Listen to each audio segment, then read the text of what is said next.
नमस्कार, आप देख रहे हैं द फैक्ट इंडिया और मैं हूं आपके साथ राहुल। लोकसभा चुनाव में राजस्थान में 25 सीटों पर मिले नतीजे को लेकर भाजपा में मंथन और चिंतन का दौर शुरू हो चुका है। शनिवार को यह बैठक करीबन 9 घंटे तक चली। रविवार को भी कुछ सीटों को लेकर बैठक बुलाई गई और बैठक में कई सारे फैसले भी लिए गए। लोकसभा चुनाव में हैट्रिक लगाने को लेकर मिशन 25 बुरी तरह से राजस्थान में फेल हुआ है, जहां भाजपा के हार के कारणों को लेकर समीक्षा बैठक बुलाई गई थी। 2 दिवसीय के कार्यक्रम में मंथन और चिंतन का दौर राजस्थान के बीजेपी प्रदेश कार्यालय पर देखने को मिला। 9 घंटे तक करीबन 7 ऐसी लोकसभा सीटें थी जहां पर उनके हार का कारण पता करने को लेकर मंथन और चिंतन को लेकर एक समीक्षा बैठक की गई। अब आने वाली 4 सीटों को लेकर भी भाजपा प्रदेश कार्यालय पर मीटिंग होनी है। क्या कुछ पूरा मामला है, आइए इस रिपोर्ट में हम जानेंगे। देखिए खास रिपोर्ट। थोड़ा नीचे कर लो भाइयों, मैं नीचे कर रखा पहली बार। लोकसभा चुनाव के निमित्त सारे जो लोगों के साथ बैठना हुआ और निश्चित रूप से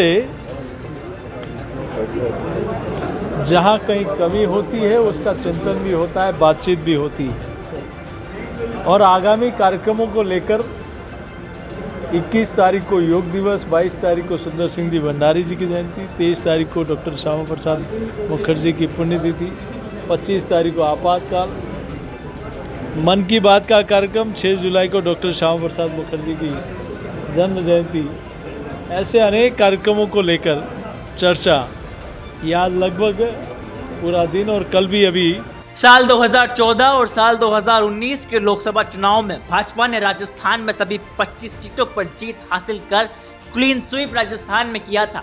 इस बार भी भाजपा के नेता राजस्थान में 25 सीटों का जीत का दावा कर रहे थे और राजस्थान में चुनावी हैट्रिक का दावा भी राजस्थान में करते हुए भाजपा के नेता जरूर नजर आए थे।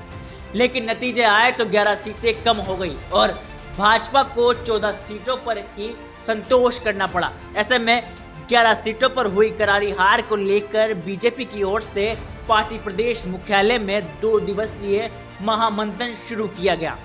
पहले दौर में दिन भर पार्टी मुख्यालय पर मैराथन बैठक का दौर चला और वहीं पहले दौर की मंथन बैठक में 7 लोकसभा सीटों की चर्चा हुई।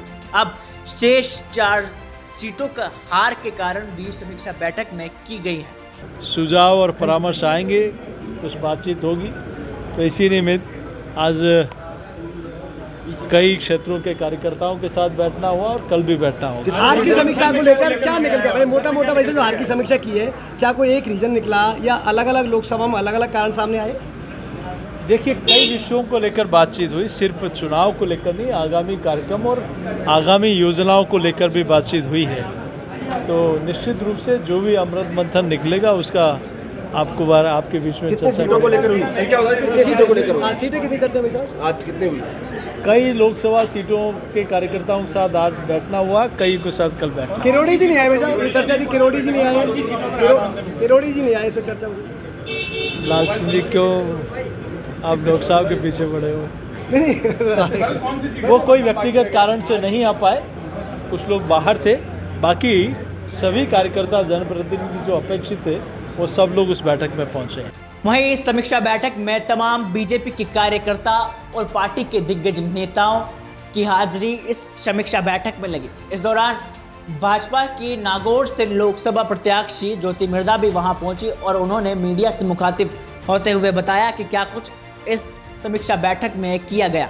क्या बातचीत आपने रखी, पार्टी ने किस तरह के सवाल रखे आपके सामने? देखिए, बीजेपी के बारे में अच्छी बात यह है कि जब भी कोई चीज़ होती है तो उसके बारे में वो अच्छे सीरियस तरीके से डिस्कशन करते हैं और सबसे अच्छी बात यह है कि प्रोडक्टिव डिस्कशन होता है। तो आज भी जो कमियां रही पिछले चुनाव के अंदर उनको लेकर के आने वाले समय में, क्योंकि हमारे यहाँ एक उपचुनाव भी होगा, तो किस तरीके से पार्टी के अंदर क्या क्या हमें चेंजेस करने चाहिए या किस तरीके से संगठन को लगना चाहिए, सरकार की किस तरीके से हमें मदद लेनी चाहिए, उन सभी चीज़ों के ऊपर एक चर्चा हुई है और मुझे लगता है इस चीज़ का हमें बहुत बेनिफिट होने वाला है आने वाली जो हमारी बाई इलेक्शंस होंगे उसके अंदर। लेकिन नागौर की सीट हारना एक बड़ा चिंता का विषय था। पार्टी ने काफ़ी मेहनत करी, आपको पार्टी लेकर के आई, काफ़ी भरोसा जताया, लेकिन फिर भी आपके ही अपने लोगों ने साथ दिया या नहीं दिया?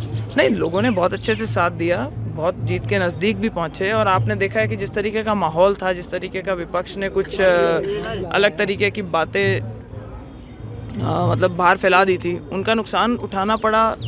वो जैसी भी अनर्गल बातें थी, लेकिन मैं ये कहूँगी कि नागौर में हमारे सामने वाले जो ओपोनेंट थे, वो दो पार्टियां एक साथ मिलकर के चुनाव लड़ रही थी। और आप समझते हैं कि उनमें हमेशा से ही नागौर एक थोड़ी टफ कॉन्स्टिट्यूंसी रही है, लेकिन जनता का बहुत अच्छा समर्थन रहा। और मैं आप लोगों के माध्यम से पुनः एक बार सबको विश्वास दिलाना चाहती हूँ कि भारतीय जनता पार्टी की जो सरकार है, उसका जिन लोगों ने हमें समर्थन दिया, उनको ज़्यादा से ज़्यादा हमारे क्षेत्र को लाभ हो सके, इसका ये प्रयास जारी रहेगा। और कारण क्या रखे आपने कुछ कारण बताए होंगे, उन्होंने पूछे होंगे, पार्टी ने कोई कारण आए सामने? कुछ होते हैं, अपने डिस्कशंस करने की चीज़ें होती है जिनको सुधारा जा सकता है। मेरी हमेशा से ये सोच रही है कि जो कमी रही है उसके ऊपर हम बिल्ड करें, उन कमियों को दूर करें, ताकि आने वाले जैसे ही मतलब हमारे बाई इलेक्शन होंगे उसके अंदर हमें वापस से वो गलतियाँ जो सुधारने की ज़रूरत है और ज़्यादा मजबूती के साथ लड़ेंगे। और क्योंकि अब फोकस विधानसभा के अंदर ये क्योंकि उपचुनाव होंगे तो ज़्यादा अच्छे से फोकस कर सकते हैं, तो हमारी कोशिश यही रहेगी कि हनुमान जी क्या बीजेपी के नेताओं के संपर्क में है क्या?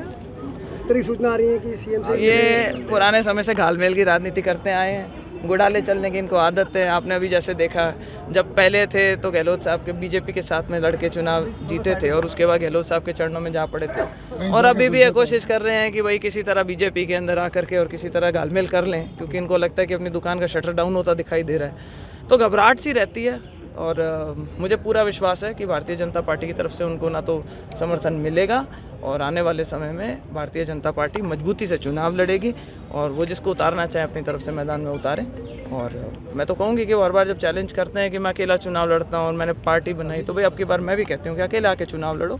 ये घालमेल करके दो पार्टियां एक साथ होकर के लड़ने का, बैसाखियों के सारे चुनाव लड़ने का काम बंद करो। खीमसर की सीट खाली है, क्या आप वहाँ से मैदान उतरना चाहेंगे बीजेपी लड़ाई? नहीं, अभी ऐसा कोई चर्चा इस बारे में नहीं हुई है। जो पार्टी का निर्देश होगा उसके हिसाब से काम करेंगे, पर हम सभी मिलकर के बहुत अच्छे मजबूती से चुनाव लड़ेंगे। और पक्की बात है कि खीमसर की जो सीट है वो इस बार भारतीय जनता पार्टी के पक्ष में जाएगी। Bureau report, the fact India.